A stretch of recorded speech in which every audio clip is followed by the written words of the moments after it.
Hi everyone and welcome to another video on zoom lenses vs prime lenses.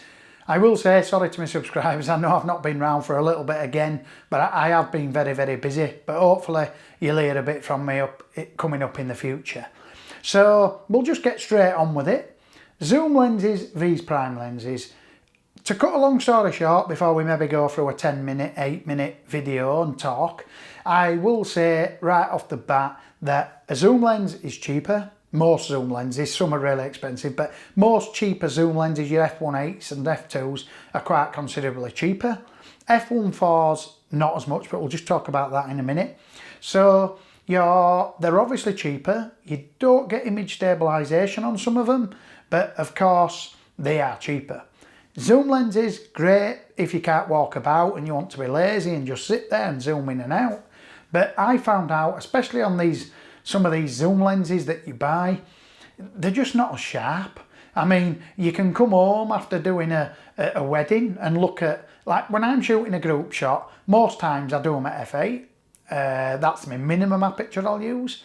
And I'll come home and I've took 7 or 8 shots, sometimes 10, depends how quick I'm going bang, bang, bang, bang, bang.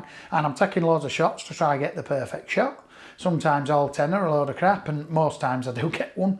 And I'll look at them and I'll come up, focus on an eyeball, recompose, bang, take the shot. And 2 might be, 3 might be absolutely blazingly sharp. And the others are just soft. And it's just very common on a zoom lens and it just pisses me off. So I've actually jumped back to prime at the minute. Don't get me wrong, I'll go through my gear very quickly in a minute. But I've sort of gone back to primes because I can get better image quality. I've got lighter lenses. Most of them are really light as well. So I will just go through my gear quickly before I continue because I'll forget. So for those of you who are new and those of you who don't know, I shoot 80Ds for video with a Sigma 18-35 art lens f1.8. Now that is a zoom because it's on the video camera and it works great. The autofocus is fantastic in live view. I also shoot with a 24-105 lens f4.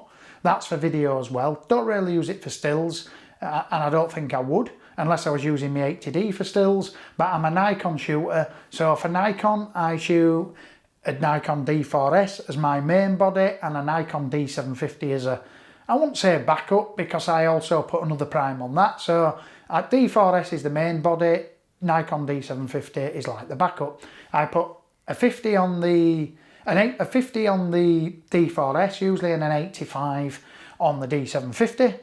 And then depending on the situation I might swap that about because I like to shoot with the D4S more because I just think it's an absolute dog's nuts camera. It's even in 2000, I haven't had it long, and I mean they've been out a few years now, but the camera's just absolutely the dog's nuts. Really is stunning. I shoot a 50-1.8, an 85-1.8, which is quite expensive. I shoot a 70-200 f2.8, and I also shoot a 24-35 art lens f2. Right, there you go. Now I've got that out of the way. Right, the reason why I've got a 50 and an 85 is like I just said, so I can have one on each camera. Now, when I was deciding on maybe buying a 28mm prime or a 35, I couldn't decide which one to buy.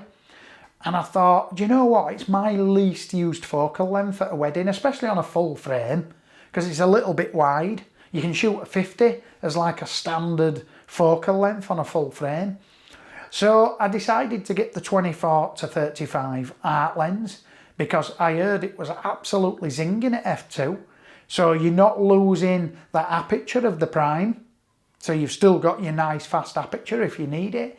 And because it's my least, 24mm, 28mm and 35 is my least focal lengths. It saved me buying 3 prime lenses and walking around with 6 prime lenses in my bag. So that's one of the reasons why I did that. I don't know if that would suit your needs, but that's why I did it, because it's my least used focal length. It is quite expensive, that lens. I think it's about £800, £900 if I remember off the top of my head, especially in the UK, not imported. But it is a stunning lens, and if you think about it, you're getting a 24 prime, you're getting a 28 prime, and you're getting a 35 prime. So you're actually getting 3 primes, so it's not actually too bad. Another bonus to the Prime, they're really light, absolutely light. So if you're walking around with it all day, I mean, that sort of counteracts me. So you're walking around with D4S, it's like carrying a Sherman tank, but they are light, so that's a bonus. Negative, you tend not to get image stabilization on the Primes, on a lot of them. But of course, you get stellar image quality, you get lightweight, and you've got to manually zoom with your feet like this. You obviously can't zoom in and out, which you can with a 70-200 or a 24-72.8. I won't keep the video going on for much longer, but what I do find as well, when the lenses need calibrating in the camera, if they're slightly front focusing, slightly back focusing. Now, I know that a lot of people will never really notice if the lens is front focusing a bit or back focusing in a bit, but it's amazing how many lenses do it, and you don't really pick up on it until you start shooting with f1.8, f2, f1.4, f2.2, 2.5, 2.8's not so bad, but you can notice it sometimes a touch. Please comment and subscribe, and I'll see you in the next.